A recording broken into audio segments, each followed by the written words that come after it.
Artora vous propose 3 minutes d'art. Je suis Ambre Gonnet et aujourd'hui, je vous parle de l'apparition de Gustave Moreau, une œuvre réalisée en 1876. Gustave Moreau est l'un des principaux représentants en peinture du courant symboliste, un mouvement artistique de la fin du XIXe siècle, se centrant sur l'idéal et l'imaginaire.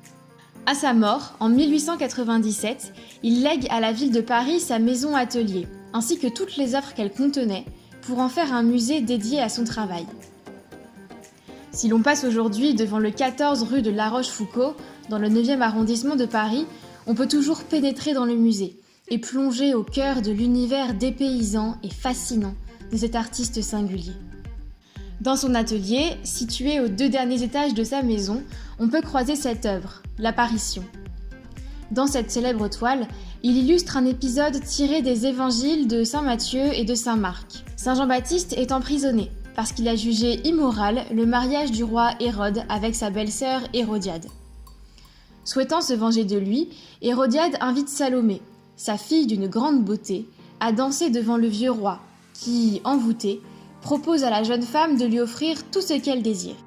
Celle-ci consulte sa mère, qui lui conseille de réclamer la tête de Saint Jean-Baptiste sur un plat. Hérode hésite, puis ordonne la décapitation du prophète. Gustave Moreau invente ici une apparition fantastique de la tête de Saint Jean-Baptiste, nimbée d'un halo doré et dégoulinant de sang devant Salomé, représentant ainsi l'apparition macabre du vœu qu'elle a formulé à Hérode. Salomé est représentée nue, entourée d'une étoffe qui ne cache rien de son corps aux courbes sensuelles.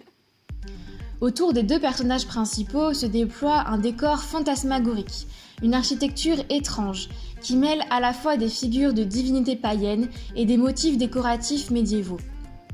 On y retrouve également quelques inspirations du palais andalou de l'Alhambra à Grenade. La richesse du décor ornemental, qui emprunte à de nombreuses civilisations anciennes, rend la scène difficile à situer dans l'espace et dans le temps, et contribue à son caractère énigmatique et inquiétant. La figure de Salomé a beaucoup été représentée par Moreau. Cette toile, l'Apparition, compte d'ailleurs plusieurs versions, dont une aquarelle conservée au musée d'Orsay.